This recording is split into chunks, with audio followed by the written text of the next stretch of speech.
السلام عليكم ورحمة الله تعالى وبركاته. الإخوان والأخوات الكرام، مرحبا بكم في حلقة جديدة من أخبار إيطاليا. الحلقة ديال اليوم يا إخوان غنطرقوا لعدة مواضيع، من بينها الخبر المهم حول دخل الطوارئ الراديو ديال الامرجنسا، وكذلك دخل المواطنه الراديو ديال شيطادينانسا. خبر الخير ان شاء الله غنطرقوا لها في الفقره الاولى، لذلك غادي نقول لكم اشنو كاين، وكذلك غنتكلموا على اشياء اخرى اللي كتخص الديكريتو سوستينيو، في حين انه غنطرقوا لداك الشيء اللي قال الوزير ديال الصحه اليوم. مشى البرنامج ميتزو ريمبيو في الرايتري وتكلم على الجلبه، وقال بلا انه جميع الايطاليين اللي بغى يجلب من هنا الصيف راه كاينه امكانيه انه يجلب، وكذلك تكلم على الجهات اللي كتقترب من اللون الاحمر بسبب السلاله البريطانيه، وقال بزاف الاشياء اللي هي مهمه اللي غنطرقوا لها في هذه الفقره. كما انه غنطرقوا لاغلاق المدارس جهه بجهه، غنمشيو نشوفوا الجهات والقوانين اللي كاينه، وكذلك غادي نهضروا على الحاله الوبائيه والقوانين اللي باغيين يديروا، حيت في هذه الفقره دائما الامر يتعلق ب6 المليون ديال التلاميذ اللي غيجلسوا ابتداء من غدا. هاد الدراري اللي غيجلسوا كاين فيهم واحد الكميه اللي غتبغي تخرج، كاين اللي غيبغي يمشي يدور. لذلك القوانين اللي غدير الحكومه الايطاليه باش تتفادى انه الا سدت عليهم القسم ما تلقاهمش في التشينترو كوميرشالي. لذلك يا اخوان تفرجوا في هذه الفقره، غنطرقوا لعده مواضيع، وغادي نتكلموا على اشنو وقع ل10 عائلات في بريشه المدارس سادين وصيفطوا ولادهم للمدرسه، لذلك جاوا الكارابينيري وعلموا كذلك المحكمه ديال المينورين ديال القاصرين. فيما يخص مأساة العائله مغربيه في مودينا يا اخوان اللي كيتوفى لها الابن ديالها على 8 شهور، حادث منزلي مكتبوا عليهم الله يا اخوان. الام عندها ما دير في هذيك الحاله، الله يرحم ذاك الوليد اللي مات، وطبيعه الحال حاله اللي الحمد لله ما كانتش نقولوا فاجعه ولا مأساة، ولكن على الاقل بنيه مغربيه عندها 3 سنين يا اخوان، حتى هي طاحت من البروميير من الشرجم ديال المنزل ديالهم. لذلك جوج اخبار اللي كيتعلقوا بالاطفال جاوا في يومين يا اخوان، سبحان الله. فيما يخص التعليق اللي كان في الفيديو ديال يومين هذه، واحد السيده كانت كتكلم على البونص ديال ربات البيوت، البونص كازالينغي، شرحوا لينا. غنعطيكم التوضيح، حيت هذا البونص يا اخوان مادام عليه الهضره، حيت كان واحد البونص اللي تسمى البونص كاسالينغي، ولكن ماشي كيف ما كيظن الجميع. غنشرحوا لكم، وبطبيعه الحال ما كاين لا استفاده لا والو، باش نجيكم من الاخر يا اخوان ونقول لكم الصراحه، وبطبيعه الحال اللي بغى يعرف المزيد راه غيتفرج في الفقره. لذلك يا اخوان كيف ما العاده كنشكركم جزيل الشكر على لي لايك والتعاليق اللي كتخليو، والناس اللي ما مشتركاش في القناه اشتركوا يا اخوان باش تبقاو توصلوا بجديد اخبار ايطاليا ان شاء الله. هذا يا اخوان هو الخبر الافتتاحي، وخبر اللي زوين صراحه، وانا ما كنقولش لكم دائما خبر مفرح، خبر صار ولا شي حاجه بحال ما هكايا، نادرا ما تنقولها لكم، ولا قلتها راك تكون شي حاجه اللي هي زوينه وكتفرح. وصراحه والله الا فرحت من خاطري، علاش؟ حيت بزاف الناس والله يحسن العوان يا اخوان مع هذه الازمه الصحيه والاقتصاديه الناس تكرفسات، كاين اللي امالهم الوحيد كاين في الله وفي الراديو ديال الامرجنسا كيتسناو فيه دخل الطوارئ. بزاف ديال الناس كتبت لي على القناه في انستغرام يا اخوان اخبار ايطاليا، وكتقول لي سفيان الا سقتي الخبار شي حاجه طرق ليه ودوي عليه وقول لينا واش غيكون ولا ما غيكونش. وانا بطبيعه الحال ما عمرني تكلمت عليه بطريقه رسميه، علاش؟ حيت ما كاين حتى شي اخبار عليه، وما يمكنش لي انني نعطي وعود كاذبه.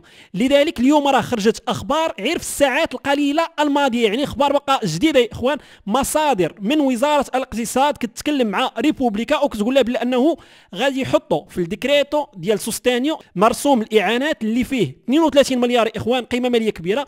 غيحطوا مليار من اجل تموين القانون ديال الراديسو ديال الشيطادينانسا دخل المواطنه، وكذلك الراديسو ديال الامرجنسا دخل الطوارئ. بطبيعه الحال يا اخوان الراديسو ديال الشيطادينانسا الناس راه كانت كتاخذو كتستافد منه، غتبقى تستافد منه، ولكن حيت كاين حاله وبائيه وحاله اقتصاديه اللي خايبه بزاف الناس فقدت العمل ديالها، والفقراء في ايطاليا تزادوا بمليون شخص يا اخوان في السنه الاخيره. هذا الشيء خلى انه بزاف ديال الناس مشات تطلب الراديسو ديال الشيطادينانسا، والفلوس اللي محطوطه ليه ما غيكفيش لجميع الناس. لذلك الدوله خاصها تدخل وتزيد تمولو بفلوس اضافيه. راه مليار ديال الاورو يا اخوان، راه تقريبا جابت شي اكثر من 1000 مليار مغربيه، يعني قيمه ماليه كبيره بزاف. لذلك الراديسو ديال الامرجنسا كيستافدوا منه الناس اللي ما عندهمش حق في الراديسو ديال الشيطادينانسا. وحاجه اخرى اللي مهمه وغادي نطرقوا لي ان شاء الله مني يخرج كل شيء رسمي وكل شيء مكتوب، دابا كاين غير تسريب اللي كيخرج من مصدر من داخل الوزاره ديال الاقتصاد، واللي هو مصدر موثوق منه يا اخوان، ريبوبليكا راه ماشي اي صحيفه. وبطبيعه الحال نهار غيخرج رسميا غنوريكم كيف ما درت معكم سابقا، يعني ما تحتاج تمشي لا الكاف لا تمشي يعني الباتروناتو، من التليفون ديالك ولا من البيسي غنوريك كيفاش تدفع، وراه كنت درت فيديو سابق الناس دفعت منه. لذلك 3 دقائق ما كتفوتهاش، خاص يكون عندك غير سبيد، ما عندكش سبيد سير وجدو بينو مجال القانون، يعني خاصك تمشي للبوسطه او انه تفرج في الفيديو اللي درت سابقا، كتب كيفاش دير سبيد وغادي تلقى الفيديو، تقدر تصايبو حتى من الدار وتمشي تكمل في البوسطه. لذلك يا اخوان ان شاء الله نهار يخرج القانون غنوريكم خطوه بخطوه كيفاش تدفعوا. حاجه اخرى اللي مهمه واللي بطبيعه الحال الاخوان غنطرقوا ليها في هذه الفقره كذلك، هو انه تم تكذيب واحد الخبر اللي كان كيروج. انا هذا الخبر ما عمرني طرقت ليه صراحه وما عمرني تكلمت عليه. علاش؟ الا عقلتوا في الفيديوهات اللي كنا كنتكلموا على اعانات والتعويضات البارتي تاع ايفا، قلت لكم بلا انه غيوليو يشوفوا البارتي تاع ايفا الخساره اللي عندها ما بين سنه 2020 و 2019. غيشوفوك شحال دخلتي في 2019 وشحال ضاع لك في 2020. الا ضاع لك اكثر من 33% غيكون التعويض. هذا الشيء اللي كنت قلت لكم. ولكن في اليومين الاخرى خرجت واحد الاخبار كتقول بلا انه لا، التعويض غيكون على حساب الشهرين الاولى ديال 2020 مقارنه بالشهرين الاولى ديال 2021 ولا 2019. يعني واحد الخبر مخربق يا اخوان خرج، ما تطرقتش ليه. اليوم مصادر من وزاره الاقتصاد كتخرج كتكذب هذا الخبر، كتقول لهم غير صحيح، حنا غادي نعتمدوا على السنه كامله، حيت الا جينا نعتمدوا على الشهرين الاولى ديال السنه غتخرج واحد الحاله اقتصاديه ديال بزاف الشركات اللي هي ماشي ديال بصح، وربما خدموا مزيان في هذيك الشهرين الاولى ومن بعد ما خدموش. لذلك حنا ما يهمناش الشهرين الاولى، كتهمنا السنه كامله. وهذاك الشيء اللي كنت قلت لكم راه هو العين الصواب يا اخوان، وهو اللي حقيقي.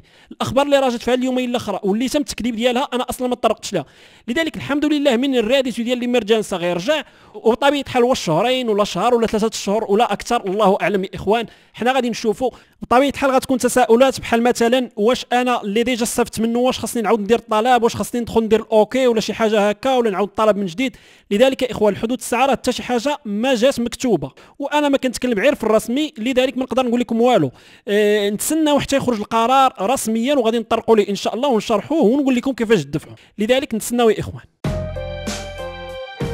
في هذه الفقره يا اخوان غنطرقوا لجوج اخبار اللي صراحه ما زويناش بزاف، تتعلق بالاطفال. جوج اخبار اللي هي صراحه خايبه. الاول اللي خايب بزاف هو اللي وقع في فينيولا في البروفينسيا ديال مودينا.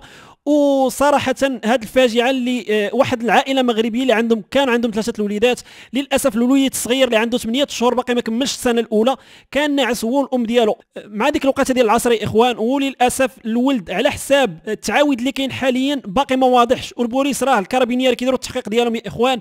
ولكن على حساب التعاويد وعلى حساب الجيران وعلى حساب ما مكتوب في هذا المقال هو انه كاينين 3 الامكانيات. هو انه ربما الابن ناعس هو والام ديالو وزلق وطاح ما بين الناموسيه ديالها والناموسيه الكوله ديالو، هو يعني الناموسيه ديال الدراري الصغار، وربما انه يكون يعني طاح وضرب راسه ولو حل وتخنق ومات مخنوق.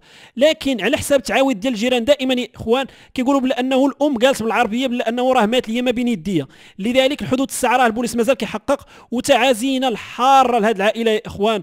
الله يصبرهم. وصراحه شيء محزن للغايه. الاب على حسب ما كيعاود هذا المقال يا اخوان كان متاثر بزاف، والام كذلك اللي حست براسها ما مزيانش. وعلى حساب يعني تعاويد دائما ديال الجار ديالهم يا اخوان. لقيت اللي سمع الغوات مشى كيجري عندهم لقى قال لك الدري في الارض، حاول انه يعاتقوا علاش حيت مدوز واحد الكورس ديال بريمو انترفينتو، ولكن للاسف ما كانت حتى شي حاجه اللي ممكن يقدر يديرها. والله يرحمه والله يصبر العائله ديالو. هذا الشيء اللي يقول الواحد. في حين انه في البروفينسيا ديال فرنسا اخوان بنت مغربيه دائما عندها 3 سنين كانت كتلعب ربما جانب الشرجم، ولا يعني الوالدين ديالها ما شافوهاش منين نقصت من الشرجم. لذلك طاحت من الشرجم ديال البروميير يا اخوان، طاحت للسفلي. وبطبيعه الحال كنتكلموا على 3 متر. الحمد لله كاين الحبل ديال نشر الحوايج يا اخوان اللي يقدر يقلل ليها السرعه اللي كانت غادا طايحه بها. لذلك الحمد لله ما وقعش لها شي حاجه. الخلعه ديال الوالدين ديالها راه كانت كثيره بزاف ما تقدروش تخيلوا. عيطوا لابيلانس يا اخوان جات، ولكن قرروا انهم يعيطوا للهليكوبتر باش تجي تهزها وتديها للسبيطار ديال الماير ديال فيرنس. داوها الماير، وفي هذاك السبيطار يا اخوان واخا البنيه ما عندها حتى شي حاجه ديال الخطر قرروا انهم يشدوها باش تبقى المراقبه ديالها في هذوك الايام. ونتمنوا انها تخرج اليوم قبل غدا ان شاء الله وما يكون عندها حتى شي حاجه. وفيما يخص العائله المغربيه ديال مودينا يا اخوان تعازينا الحاره. في هذه الفقره يا اخوان غنمشيو نشوفوا المدارس هنا في ايطاليا، وغنمشيو نشوفوا جميع الجهات من بعد ان شاء الله ونشوفوا القوانين اللي دايره. حسب طبيعه الحال يا اخوان جميع الجهات المدارس سادن فيهم، وكاين شي جهات اللي سادن المدارس كاملين، كاين اللي ساد غير الثانويات. ويعني في جميع الجهات لا لسردانيا لا المناطق البرتقاليه لا الصفراء لا الحمراء كل شيء يا اخوان كيسد المدارس في المناطق اللي منتشر فيها الوباء. لكن حاجه اللي مهمه يا اخوان هو انه 6 مليون حدود الساعه ديال التلاميذ غدا ما غيرجعوش للمدرسه، غيقراو من الدار عن طريق الانترنت. هذا الشيء اللي كيخلينا نتكلموا على اكثر من الثلثين ديال التلاميذ يا اخوان غيوليو يقراو من الدار، حيت هنا في ايطاليا الا شفنا جميع التلاميذ يا اخوان راهم 8 المليون ونص. مني 6 مليون غيوليو يقراو من الدار راه رقم كبير بزاف، وكيفكرنا في شهر 3 وشهر 4 ديال السنه الماضيه. بطبيعه الحال يا اخوان هذا الرقم ممكن انه يرتفع. علاش؟ حيت في القانون الحالي الديبيتشيام اللي دخل نهار السبت يا اخوان، اللي دخل البارح، راه كيعطي الامكانيه لرؤساء الجهات انهم يسدوا المدارس في الاماكن اللي كتولي فيها حالات العدوى كتوصل ل 250 في كل 100 ألف نسمة أسبوعيا. هذا القانون يا اخوان ديال 250 حاله اصابه في كل 100 ألف نسمه راه هو اللي نصحت به اللجنه التقنيه والعلميه، وقالت الحكومه بلا انه الجهات اللي غتولي توصل هذا الرقم خاصها تولي تدخل منطقه حمراء بشكل آلي واوتوماتيكي بلا ما رئيس الجهه يدير واحد القانون. لذلك يا اخوان الى الكورير ديال السياره كان كيقول لنا بلا انه هذا القانون غيديروه الى واحد 2 سيمانات ما نزلتش حاله العدوى، اليوم تيقول لنا الى من بعد 7 ايام ما نزلتش حاله ديال العدوى غادي يجي هذا القانون وغيدخل. بطبيعه الحال هاد التلاميذ اللي هما 6 مليون يا اخوان راه كاين كذلك خوف على انهم يبقاو يخرجوا ويبقاو يتجمعوا، لذلك باغيين يديروا كذلك قوانين مشدده على الشينترو كوميرتشالي وعلى المناطق اللي كيتجمعوا فيها الدراري، ناهيك على انه وزاره الداخليه ديال لوشانا لامورجيزي عطات اوامر لجميع الكويستورات يعني الكويستوري والبريفيتي باش يكثروا ويكتفوا من المراقبه في الاحياء وكذلك الزناقي اللي كيتجمعوا فيهم الدراري. بطبيعه الحال يا اخوان حاجه اللي هي اخيره هو انه ممكن الى الحالات ما نزلاتش غياخذوا قرار ديال انهم يسدوا الشانترو كوميرتشاليات حتى ما بين الاثنين والجمعه في المناطق اللي فيها الحاله الوبائيه صعيبه، وربما كيف ما قلت لكم سابقا يا اخوان انهم يديروا الحجر الصحي على واحد المنطقه في السبت والاحد، يعني بحال كيف ما كنا في شهر 3 وفي شهر 4 كل شيء يسد نهار السبت والحد باش بنادم ما يخرج، حيت بطبيعه الحال 6 مليون ديال التلاميذ غادي يجلسوا راه مشكل. شكون اللي كيقدر يقرا في هاد 6 مليون اللي غيجلسوا من الدار؟ بطبيعه الحال يا اخوان الدراري اللي عندهم مثلا اعاقات باش ما يبقاوش اللور وباش ما يضيعوش السنه الدراسيه وباش يعني ما يكونش عندهم صعوبات في الفهم وداك الشيء، الدراري اللي عندهم اعاقه راه ممكن انهم يمشيو للمدرسه واخا يعني كاين هذا البلوك، واخا يعني المدارس الساده راه كاين الاساسيده وكيديروا الدرس من المدرسه ما كيديروش الدرس من البيوت ديالهم، ناهيك على انه حتى التلاميذ والابناء ديال الاطباء وديال الممرضين اللي يعني خدامين في السبيطارات راه ممكن انهم يمشيو للمدرسه. اللي وقع يا اخوان في الاسبوع الماضي هو انه في المدرسه ديال كاستو واحد البلديه صغيره في البروفينشا ديال بريشا كانوا مشاو بزاف ديال التلاميذ للمدرسه، تقريبا كتكلموا على 15 ماشي حتى بزاف، ولكن جاو البوليس يا اخوان، جاو الكارابينياري وقالوا المديره ديال المدرسه هادو اشنو كيديروا هنايا؟ قالت لهم راه كاينين 5 اللي هما التلاميذ اللي عندهم اعاقات و10 تلاميذ اللي كانوا كيشاركوا في الدراسه عن بعد من المنازل ديالهم ولكن كانوا غير نشيطين، ولا بعض المرات كيكون الدرس هما كيديروا في شي حاجه اخرى ولا اصلا ما تيدخلوش. المديره قالت لهم لا خاصكم تجيو باش تبقاو متبعين وما تبقاوش اللور. جاو البوليس قالوا لها لا القانون كيمنع هذا الشيء وخاصهم يرجعوا للمنزل ديالهم، وعيطوا للوالدين ديالهم رجعوهم للديور. وبطبيعه الحال يا اخوان انو سينيالاتو يعني بلغوا المحكمه ديال القاصرين على هذه الحاله، حيت بطبيعه الحال يا اخوان وكيف ما تكتب في الفيربالي ديال البوليس خاص الوالدين يتبعوا الابناء ديالهم من يكونوا يقراوا في المنزل، يعني ماشي يتبعوهم يجلسوا حداهم ولا شي حاجه، ولكن على الاقل الابن ديالك تكون متاكد راه هاز التليفون ولا الطابلت ولا البيسي وسير كيقرا كيف ما كيقراو جميع الاصدقاء ديالو في القسم، لذلك ما يكونش كيلعب ولا مثلا ما كيدخلش اصلا ولا مازال ناعس. لذلك يا اخوان حذاري في هذه النقطه راه مهمه للغايه، شرا وقع سيمانه ولكن بغيت نقول لكم اليوم ماشي سيمانه يلاه شي 3 ايام. هذه نمشيو نشوفوا الجهات يا اخوان، وكيف ما قلت لكم الحدود الساعه التلاميذ اللي جالسين من المدرسه 6 مليون يقدروا يوصلوا 7 مليون ونص الى الرؤساء ديال الجهات سدوا المدارس في المناطق اللي فيها 250 حاله اصابه في كل 100 الف نسمه، وهذا الشيء غيعني انه 9 تلاميذ على 10 يعني 90% ديال التلاميذ غيوليو يقراو عن بعد. نمشيو نشوفوا الجهات كيف ما قلنا يا اخوان واللي هي كالاتي. فيما يخص اخوان الفاليدا وسطى راه التلاميذ كيمشيو للقسم الا في الحاله ديال الثانويه النص كيمشي للقسم والنص كيبقى في الدار. الترينتو لي سكول راه تما مفتوحين يا اخوان واخا يعني عندهم الحالات مرتفعه. فيما يخص لالتو دي جي راه عندنا بولتسانو اللي سدت المدارس يا اخوان، جميع انواع المدارس من التحضيري الى الثانويه. فيما يخص الفرولي بنات سجلوا يا اخوان دابا راه سد المدارس يا اخوان الاعداديه والثانويه، ولكن راه كيستعد باش يسد جميع المدارس حتى ديال الابتدائي. في لومبارديا يا اخوان كيف ما راكم عارفين فونتانا راه سد جميع المدارس الا لازيلونيدو اللي باقي راه مفتوح الحدود الساعه. فيما يخص البيمونتي راه من اليوم الاثنين ان شاء الله غتولي دراسه عن بعد 100% لجميع المناطق اللي فيها الحاله الوبائيه صعيبه. الحدود الساعه ماشي كلهم، علاش؟ حيت مثلا في المدينه ديال طورينو راه التلاميذ غيبقاو في لازيلونيدو في الماتيرنا وكذلك في الابتدائي والبريما ميديا. فيما يخص الفانيدو يا اخوان الجزائر قرر انه المدارس تبقى مفتوحه، وليغوريا واخا يعني منطقه صفراء من اليوم الاثنين ان شاء الله راه غيسد لي سيكونداري سوبيريور، يعني كنتكلموا على الثانويات وكذلك الاعداديات. فيما يخص يا اخوان توسكانا لي سكولي راهم سادين في 40 بلديه على 273 بلديه اللي كاينه في توسكانا من لازيلونيدو حتى الثانويات. ليميليا رومانيا الرئيس ديالها يا اخوان راه اعلن على انه رومانيا ولات منطقه حمراء، لذلك راه سدن في المدارس في البروفينشا ديال رافينا، فورلي، تشازينا وريميني. هنا راه ستوب لجميع المدارس حتى لازيلو نيدو الماتيرنا، وبطبيعه الحال جميع المدارس لا الابتدائي الاعدادي والثانوي. فيما يخص ليميليا، حيت هي ليميليا رومانيا راهم جوج جهات يا اخوان قديما، وبطبيعه الحال في جهه واحده عندنا لا رومانيا، وليميليا هي اللي فيها بولونيا وفيها مودينا اللي هما منطقتان حمراوتان، وعندنا كذلك لا رانشو نسكورو في مدينه ريجو ميليا، وهادو راه حتى هما المدارس السادن فيهم يا اخوان. لابروتسو عندنا بطبيعه الحال يا اخوان المدارس الساده، لومبريا عندنا المدارس الساده في المناطق اللي فيها الحاله الوبائيه صعيبه بحال مثلا بيروجا. في لي مارك يا اخوان المدارس راهم فاتحه الا في المنطقه وفي البروفينشا ديال انكونا وماشيراتا، اللي بطبيعه الحال حتى التلاميذ ديال تيرسا والسيكوندا ميديا راه غيبقاو يقراو من المنازل ديالهم. في لاتسيو الحدود الساعه راهم دايرين الدراسه عن بعد في السوبريوري في الثانويات 50%، الا في البروفينشا ديال فروزينوني اللي هي منطقه حمراء وكل شيء كيقرا من المنزل، في حين انه في البازيليكاتون موليزي راه كل شيء ساد. عندنا كذلك في المنطقه ديال لابوليا يا اخوان الرئيس ديالها دار واحد القانون اللي بخصوص هذا القانون كيسد جميع المدارس يا اخوان. لا كامباني حنا عارفين بلي انه ديلوكا راه سد المدارس، في الكالابريا دائما دار واحد القانون باش يسد جميع المدارس، وبطبيعه الحال كيوفروا الخدمه ديال انه الاطفال اللي عندهم ما بين 0 شهر حتى 36 شهر راه ممكن انهم يمشيو للروض ديالهم ولازيلو نيدو. فيما يخص السيشيليا يا اخوان الحدود الساعه راه عندهم الدراسه عن بعد 50% فيما يخص الدراري ديال الثانويات، وباقي الاقسام راهم مفتوحين. وبطبيعه الحال في المناطق الحمراء اللي كاينه في ساردينيا المدارس راها ساده. في الفيديو ديال اليومين هذه يا اخوان تطرح واحد السؤال اللي غادي نجاوب عليه في هذه الفقره، واللي كيتعلق بالبونص ديال كازالينغا. وواحد الاخت كتقول لي سفيان واش بصح نيت كاين البونص ديال كازالينغا؟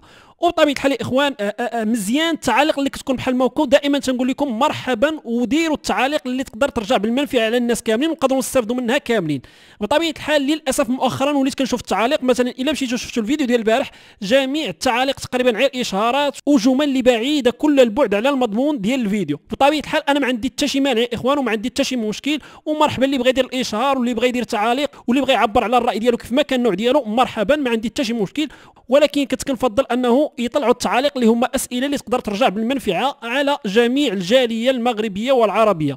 لذلك نمشيو لهذا الموضوع يا اخوان ونشوفوا واش البونص كازالينغا كاين ولا ما كاينش. بطبيعه الحال يا اخوان اللي تكلم على هذا البونص ماشي اي واحد، تكلمت عليه الوزيره بونيتي اللي هي متكلفه بوزاره الاسره وتكافؤ الفرص، وقالت بلا انه في الديكريتو ديال اغوستو اللي داز اخوان ديال شهر 8، وهذا الموضوع راه كنت ديجا طرقت ليه، كانت حطت واحد القيمه ماليه ديال الفلوس باش دير واحد البونص ديال كازالينغ، يعني العيالات ربات البيوت.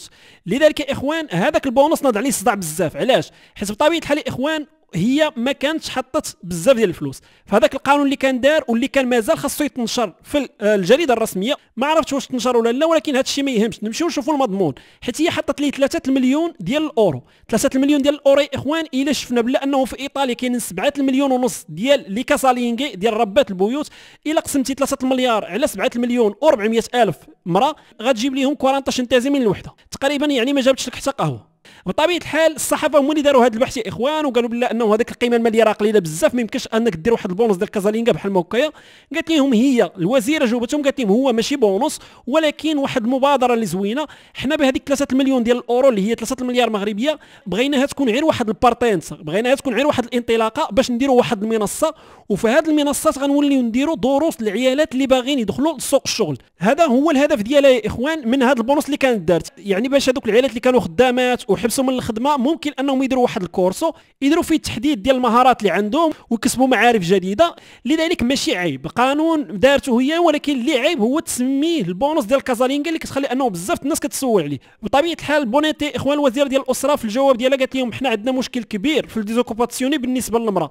المراه على جوج في ايطاليا يعني اكثر من 50% ما خداماتش وجالسين في الدار، وكاينه اللي اختارت انها دير هذا الخيار وكاينه اللي مرغوم عليها، في حين انه في الجنوب ثلثين ديال العيالات جالسين في الدار وغير الثلث ديالهم هو اللي خدام. لذلك يا اخوان البونص بطبيعه الحال راه ما كاينش، يعني واش كاين شي حاجه اللي المراه اللي جالسه في الدار كتمشي تدفع واحد الطالب ويعطيوها الفلوس؟ بطبيعه الحال لا يا اخوان ما كاينش. وكون كان ثقوا بيا كنتو غادي تسوقوا لي الاخبار وكنت غادي نتكلم عليه.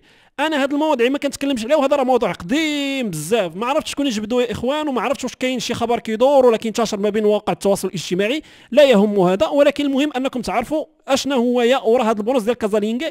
وصراحه من الاحسن الواحد ما يسميش البونص ديال كازالينغا.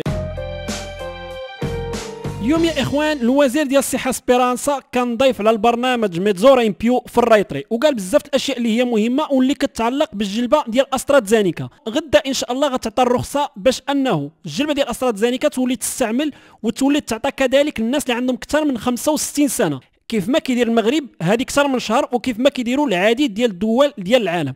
المشكل اللي وقع في اوروبا هو انه الوكاله ديال الادويه ديال الاتحاد الاوروبي قالت بلا انه الجلبه ديال استرازينيكا الارقام السريريه اللي كاينه راها مزيانه على الناس اللي عندهم اقل من 55 سنه، ولكن الناس اللي عندهم اكثر من 55 سنه اللي شاركوا في التجارب السريريه راهم قلال بزاف، لذلك ما كايناش ارقام اللي هي كثيره. وبزاف ديال الدول الاوروبيه اخوان قررت انها تحبس الجلبه ديال استرازينيكا على السن ديال 55، تعطى الناس اللي ما بين 18 و55، في حين انه كانوا دول عديده بحال المغرب اللي كان كيعطيها الناس اللي كبيره، ومع ذلك بقاو مكملين في هذه السياسه. ولكن هذه السياسه ما خرجتهمش يا اخوان، علاش؟ حيت الجلبه قليله وخاصهم يجلبوا الناس اللي هم كبار في السن، لذلك المانيا في الاول زادت من 55 ل 65، ونفس الشيء دارته ايطاليا. من بعد يا اخوان في الاسبوع هذا اللي غنسدو المانيا زادت من 65 وقالت حنا غنرخصوها لجميع الناس اللي فوق 65، ونفس الشيء غديروا ايطاليا غدا ان شاء الله باش يسرعوا من الجلبه وباش يعني يعطيو الجلبه ديال استرازينيكا لجميع الناس. المشكل اللي كان عند الجلبه ديال استرازينيكا هو انه الناس اللي شاركت في التجارب السريريه واللي كان عندها اكثر من 55 سنه كانوا قلال بزاف، ولكن الارقام اللي كتجينا من الدول اللي تعطات فيها الناس كبار راها ارقام ممتازه، وكتخلي انه الدول ديال الاتحاد الاوروبي كتثيق في هذه الجلبه وكتعطيها لجميع الناس. خاصنا نسرعوا من الجلبه في اوروبا وفي ايطاليا، والحدود الساعه الناس اللي خذت الجرعه الاولى في ايطاليا اخوان راهم 5 مليون. وبطبيعه الحال الوزير ديال الصحه تكلم كذلك على السلالات الجديده، وقال بانه السلاله البريطانيه راه كتشكل 54% ديال الناس اللي كيتعادوا، يعني الناس اللي كيلقاوهم بوزيتيف اكثر من النص فيهم مريض بالسلاله البريطانيه. وبطبيعه الحال المعهد العالي وكذلك اللجنه التقنيه والعلميه كتقول بانه الا ما داروش قرارات اللي هي مشدده هذه النسبه ديال 54% في اسبوع واحد ممكن انها توصل 70%. لذلك الناس اللي غيمرضوا 70% يقدر يكون مريض بالسلاله البريطانيه اللي هي اكثر انتشارا وعندها واحد السرعه وواحد السهوله في الانتشار. من بين الاشياء اللي قال كذلك سبيرانسا يا اخوان هو انه كيبان ليه بانه الحاله والمنحى اللي غادي به يا اخوان الكورفه والحاله الوبائيه غادي ترغم بزاف ديال الجهات انها تولي منطقه حمراء، وقال بانه خاصنا نتبعوا الحاله الوبائيه يوم بعد يوم، حيت المشكل اللي كيوقع هنا في ايطاليا يا اخوان هو انه القرارات كتجي معطله بزاف. نعطيكم مثال باش تفهموا القرار اللي كيجي نهار الجمعه يا اخوان باش نبدلوا الالوان، ونعطيو مثال غير بالارقام ديال الجمعه اللي دازت يومين هذه. هذوك الارقام اللي خدينا راه كيتعلقوا بالسيمانه اللي قبل، ما كيتعلقوش بالسيمانه اللي كنا فيها واللي كانت فيها الجمعه اللي داز، بل السيمانه اللي قبل، يعني ارقام قديمه للغايه ديال 10 ايام وما اكثر.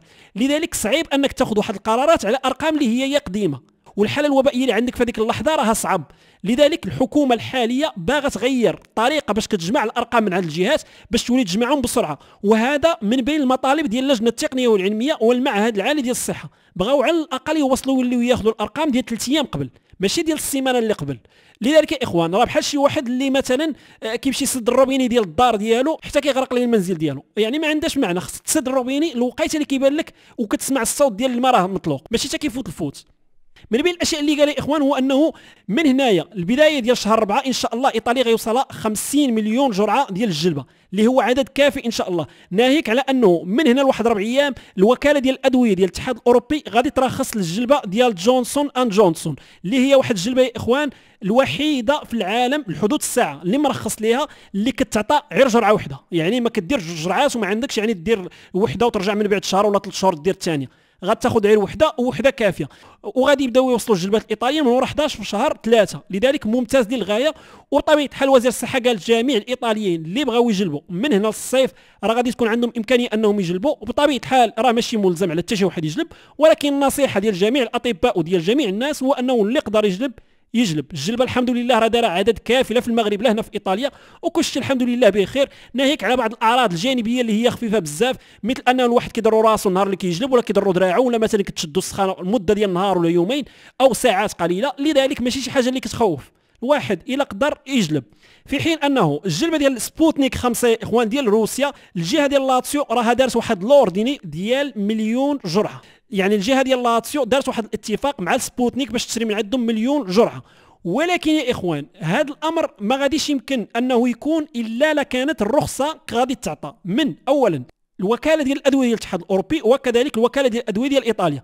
الا عطاو بجوجهم الرخصه يا اخوان غادي لاتسيو تشري من عندهم. كذلك كاين بعض الشركات يا اخوان واتفاقيات ما بين ايطاليا وروسيا باش انه هذه الجلبه يتم الانتاج ديالها هنا في ايطاليا ديال روسيا، وباش يعني يوليو يستافدوا منها كذلك الايطاليين. الوزير ديال الصحه قال لهم انا ما كتهمنيش الجنسيه ديال الجلبه ولا البلد ديالها، المهم هو انه تكون واحد الدواء اللي غادي نداوي به الناس.